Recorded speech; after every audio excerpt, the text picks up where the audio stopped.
Hello, hello, hello, and welcome to Women's Wisdom Wednesdays, where we come together every Wednesday to empower women, foster connections, and thrive on our journey to surviving womanhood.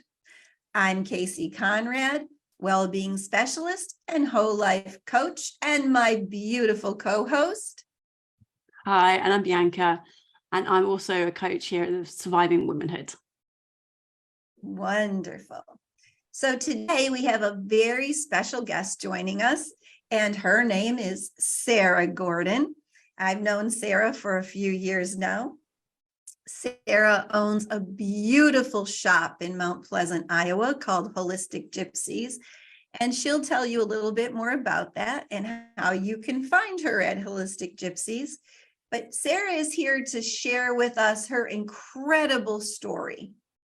But before we bring her on, I just want to take a moment to invite you all to be joining us every Wednesday right here.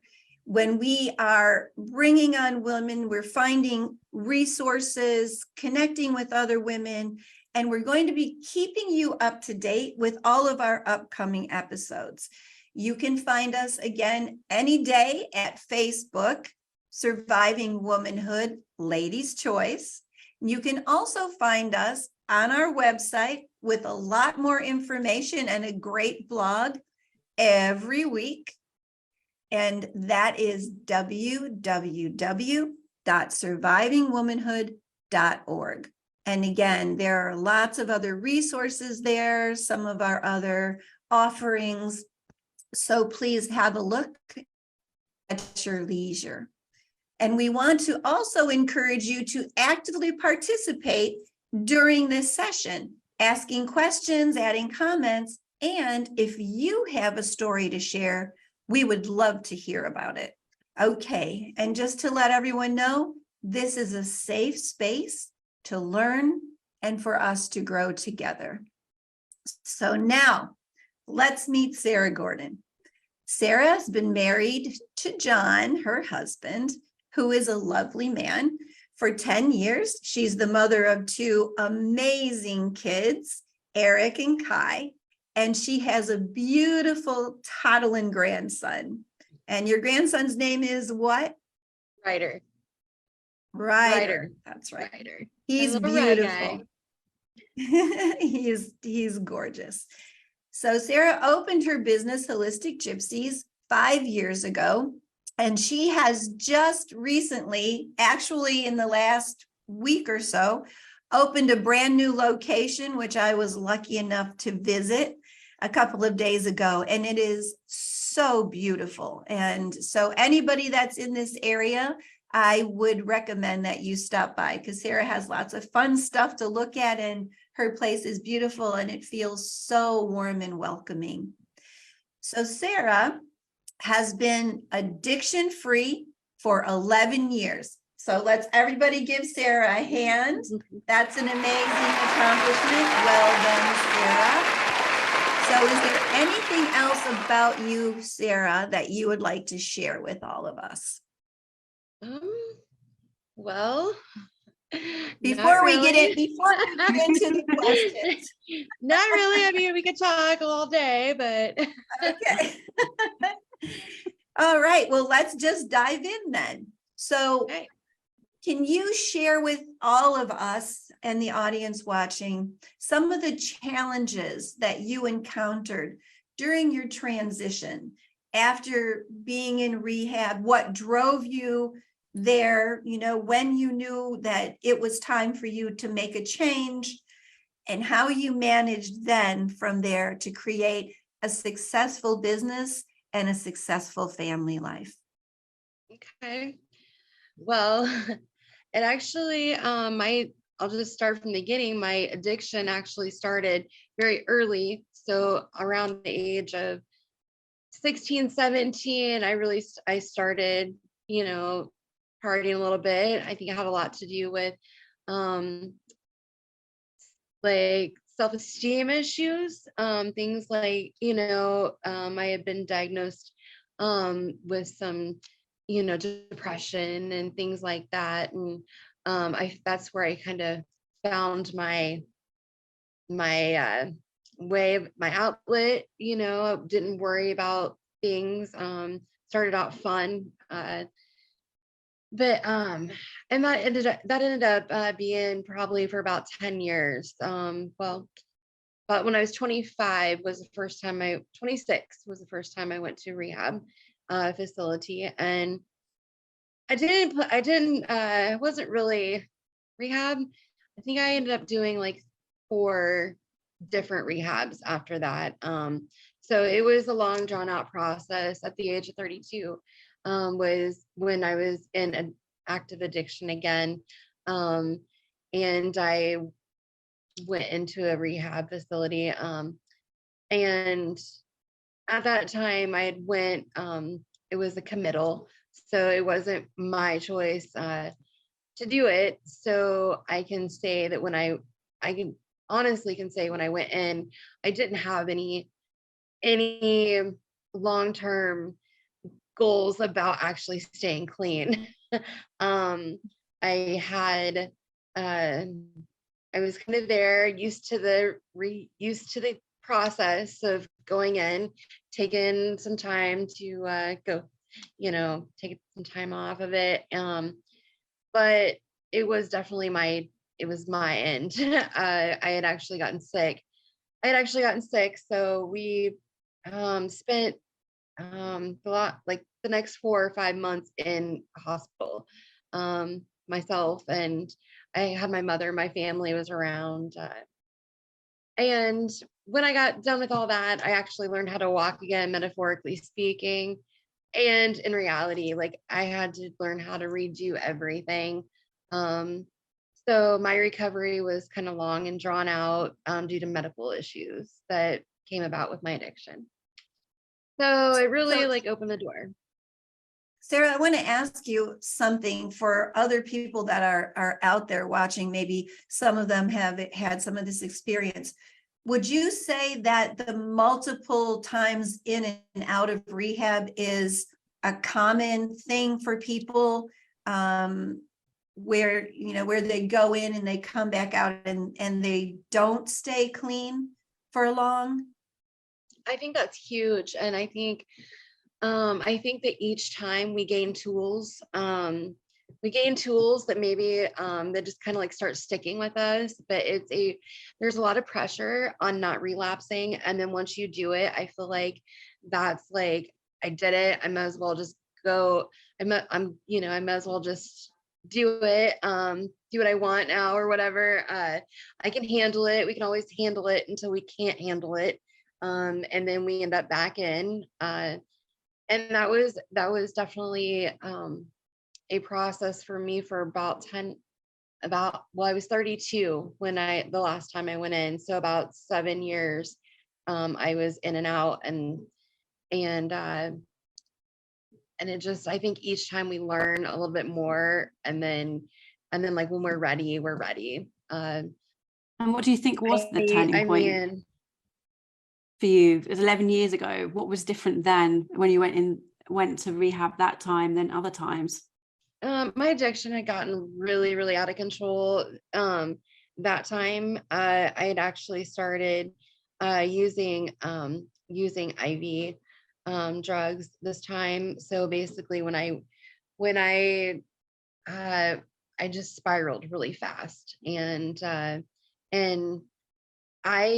my parents actually, I had gotten sick with pneumonia at the time, and it had showed up in my system. And I am a mother of 2, so I did have children. I always kind of thought that I was a functioning addict until I wasn't. And so that time I'd actually gotten an infection. It went to my heart, endocarditis. So I got an infection in my heart. My liver was shutting down. My kidneys had shut down. So I was in rehab at the time, and they actually said that when they took me to the doctor, I was John Deere yellow. Jaundice had set in. They really were not giving my parents my parents and my family hope that I would make it through. I had to get my infection under control before I could have heart surgery to replace a heart valve. And so I was on dialysis. I was on a lot of, I really, really would almost didn't make it. So that's the difference that time compared to the rest of times that I had been in and out. It was really severe. It was my death and rebirth, I guess, for sure. So that was huge. It was like, you're not doing this no more, whether you want to or not. The doctors didn't actually even want, as an addict, they came in multiple times before they even did my heart surgery, not wanting to really even do it, because they kind of thought that I was going to just turn around and go back and use again. And so I literally had to make doctors promises that was it, like, that I was going to take advantage of my new heart valve, and yeah. So it certainly sounds like you have. And how did you navigate that afterwards? How do you feel you've been able to manage to turn those things around? Because it's no small thing. What you've managed to achieve is phenomenal. It's huge. Mm-hmm. Yeah, no, actually, when I left the hospital, I was still in this. So my frame of mind came way later. It was a matter of just staying clean because I had to, because I was sick. I was really, really sick. And then I remember just laying in bed, and my faith was kind of not there. I had depression really bad. I remember just kind of being like, I need direction. Kind of just sitting in silence a lot, and really sitting with myself and being like, I need direction, I need some help here, I don't know which way to go. And I felt like things just kind of started turning at that point. I was started to look into ways of getting off medications. I had realized at that point I became really numb, like my cognitive thinking, I wasn't happy, I wasn't sad, I was just at this monotone level, and I felt like I was going nowhere. So I was in therapy at the time. And I remember coming back from therapy one day, just being like, I don't have feelings. Like I don't feel much, like my heart was literally like broken. And so I started listening to motivational speakers, Joyce Myers. Like I remember sitting there like, man, one day I probably should be a motivational speaker, things like that. And but it was a long road to get there. I started just kind of, at that time I was on 30 medications. I was still on probably 10 medications for psych, multiple things for my heart, pain medications, lots of things. And being an addictive personality and feeling that numbness, I felt like this probably isn't a good idea. So I started getting a little tired of being at doctor's appointments and picking up medications. I also had at that time home health nurses. I got to the point where I couldn't take care of myself, couldn't take care of my kids. I just felt like it was time to take my life back. Yeah, that's fantastic. And that's so much. That was a long road. So again, this is going to be so helpful for other women out there that are going through something similar. And I just want to take a moment and Bianca, do we have anybody out there with us? We have some people watching, but I don't have any questions. to you, Okay, Sarah. so hello to all of you. Welcome and thank you. Again, if you have any comments or if you have any questions, we will be happy to answer them. If you're watching this on replay, please add your questions and I will get them to Sarah and Sarah will answer those questions for you and I'll get back to you. Okay, so we have another question for you, Sarah. Yeah, Right. so Sarah, with what advice would you have for women that are going to go through a similar sort of process? What kinds of advice could you offer somebody? The biggest thing that I keep that I have to remind myself is that something that I'm feeling right now, sit with it, give yourself like 5 minutes, give yourself just any time, because that feeling can pass. Long as you're still here, your story's not over.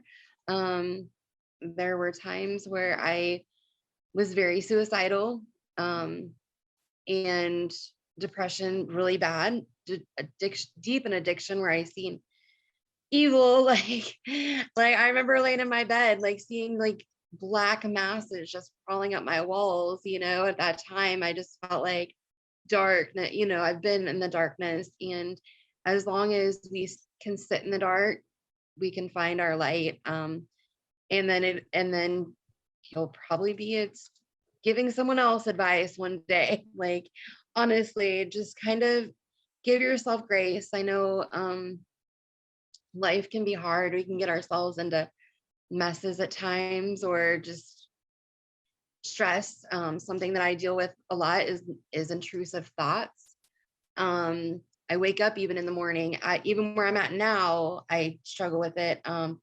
My brain will be like, for some reason, going off on me, like as soon as I wake up in the morning, and I have to take control of those thoughts. I have to be like, okay, that's not my present moment. That's not my reality. So I think it's really important to just really talk to somebody, or just really think where, just really redirect your thinking, as much as you can, whether it's turning on YouTube for a minute just to listen to some calming meditation music.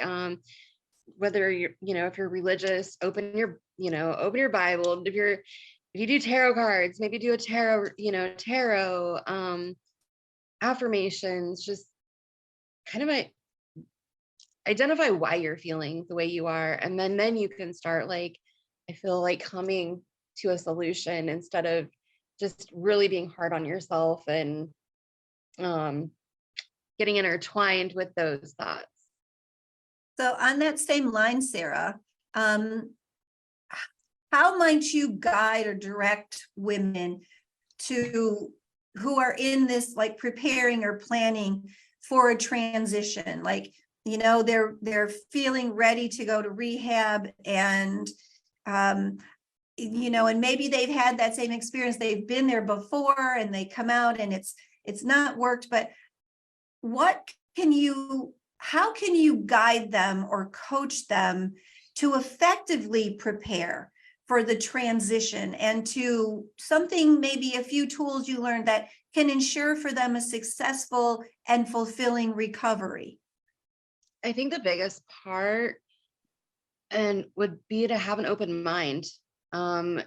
Go set maybe a goal for yourself. Keep open minds. Keep an open mind of what you can learn. I know when going into these facilities, sometimes you're being talked at. You're being like, you have a schedule. It's all new. Like, I personally, it was really hard for me, because at that time when I went in, it was like, you now have a bedtime.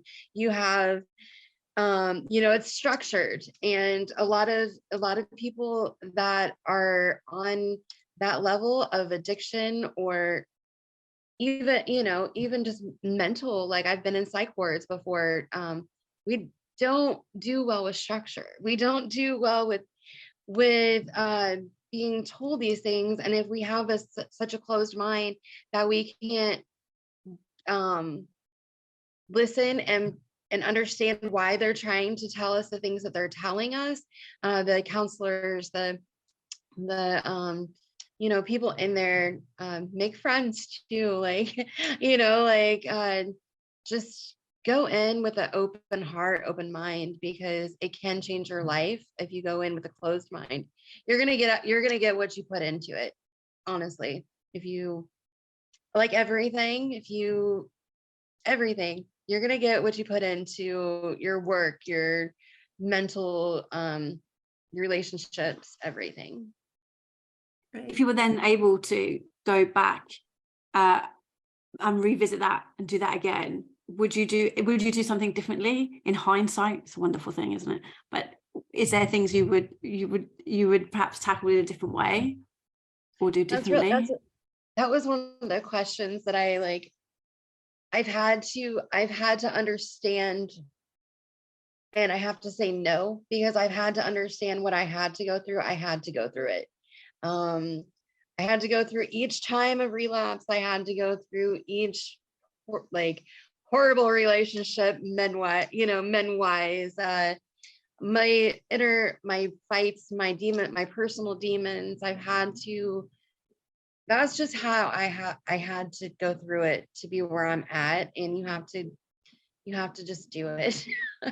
And so I can't say now, I know there was many times where I definitely would have been like, oh yeah, I wouldn't have done that. I wouldn't have got caught doing that. I wouldn't have, but no, like it, I get triggered very easily. I have incidents where I've had, it's taken me years to be able to let a cop car get behind me, because of so many times of living the life I led. I ended up in very scary situations, and I didn't even realize I was doing it at the time. And now it's more like even trauma creeps in when I don't even know that what's going on. I'm like, oh yeah, that's where that came from. But yeah, I definitely have to say, life is a learning experience. We go through a lot of things, and if we wish we wouldn't have gone through them, we'd still be wishing and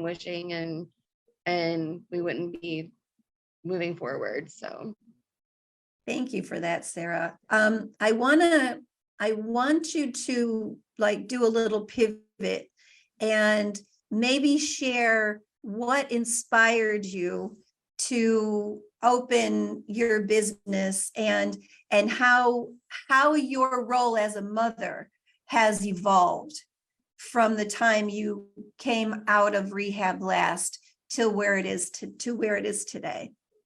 okay. So what inspired me is actually, like I was mentioning, my self-healing, the things that I started learning,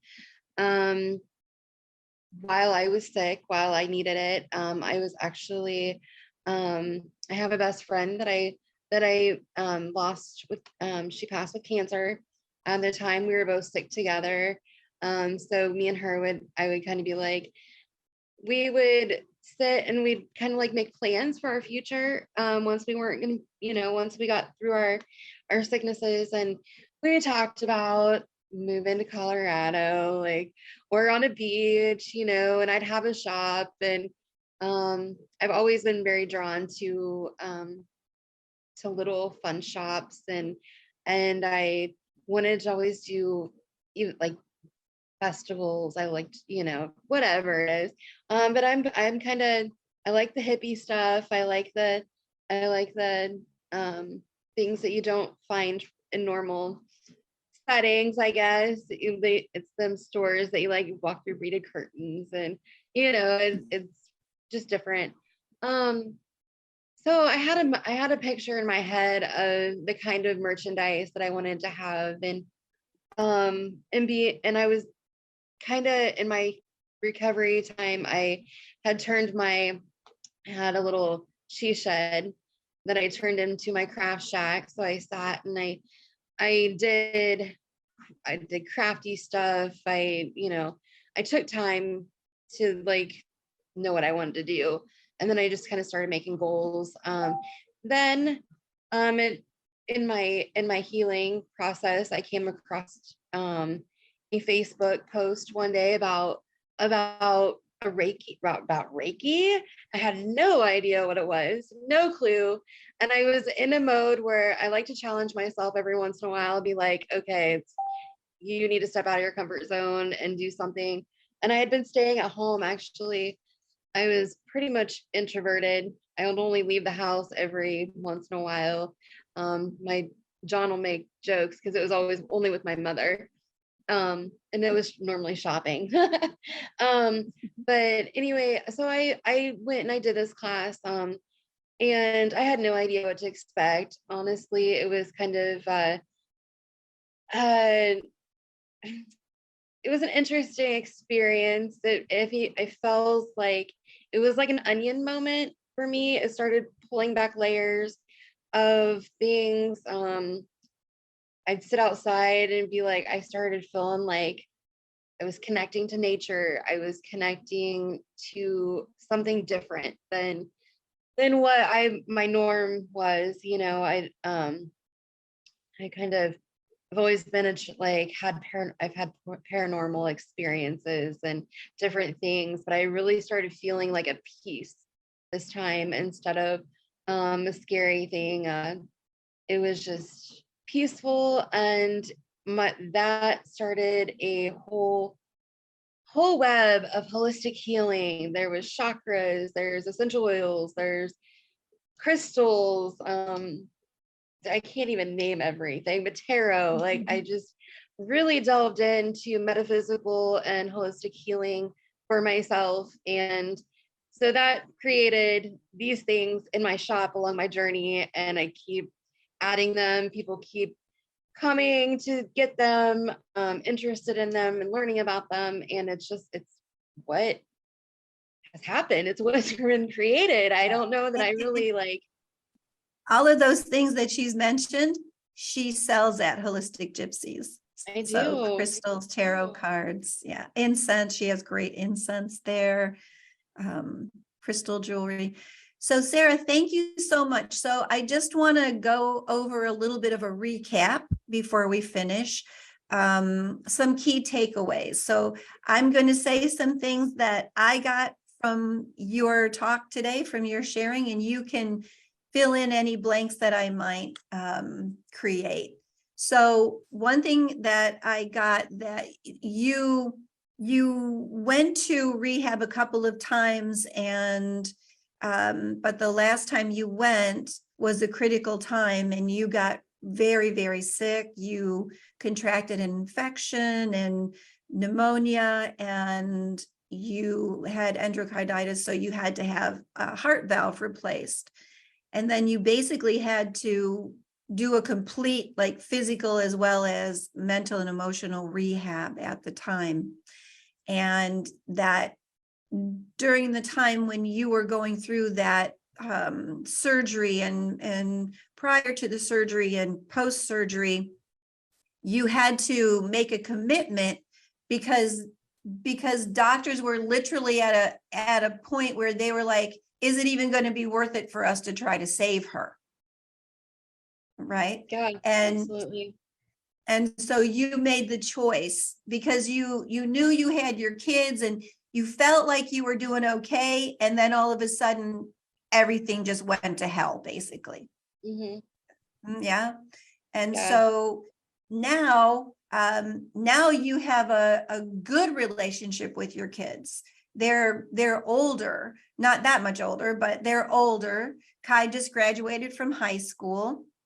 And Eric is 23. Has he turned 24 yet? Almost 24 Mhm. next month. So do you want to just mention briefly something about how your relationship with them evolved after your recovery? Yeah, of course. I was home. I mean, it gave me time to be home with my kids. It gave me a time. I felt like even though I was at home, though, there was a lot of times where I was sick. My kids, they seen what I went through. It took a toll on us. I had mentioned, doing the Reiki when I learned Reiki, and starting to peel back things, something that memories started coming back to me about things that I had done, or times that I wasn't paying that close of attention to my kids, during my addiction and when I was at home recovering. And that was a turning point for me. It was like, these are, I can't get back these times. I can't go back. I've caused havoc, and all I can do is just, from this day forward, it was like then that I really felt like my heart, the heart chakra was definitely activated during that time. And that at that time it was like, I'm going to put my love, my energy into my kids and Wonderful. my family, my business, my life, everything. And that was when I really just, That's I don't wonderful, know. Sarah. They had years where I, was kind of like, I let them get away with a lot of stuff. And then all of a sudden mom's like present in every, as much as I can. And now I feel like I'm empty nesting and learning a whole nother life, not, so. But yeah, there was something that like really stuck out to me though, that it was really hard.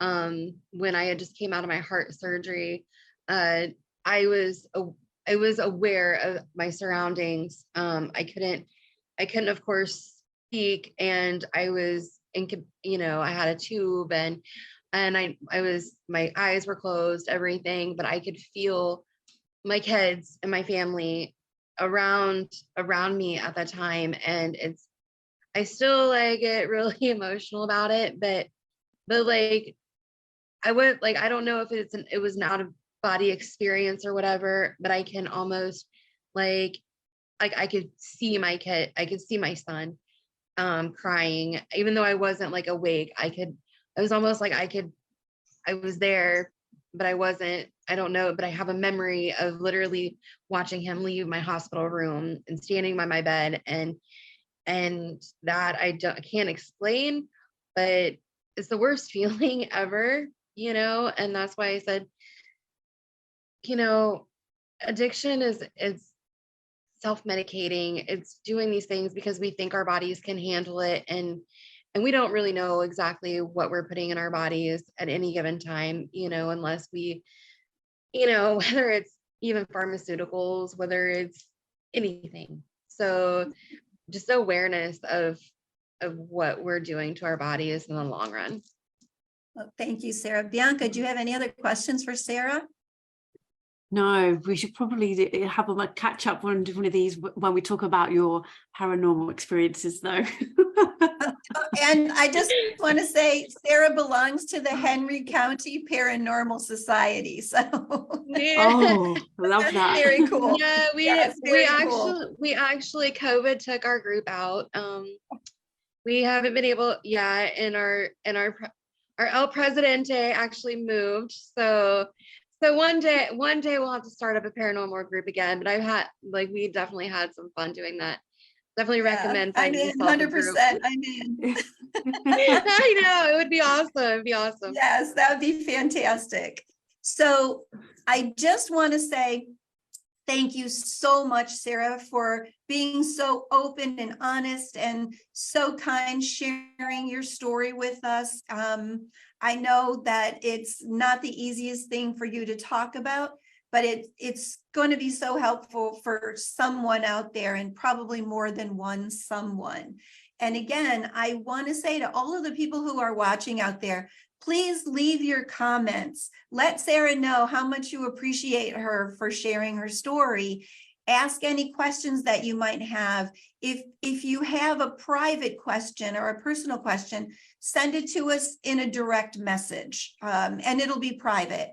And then we can get back to you.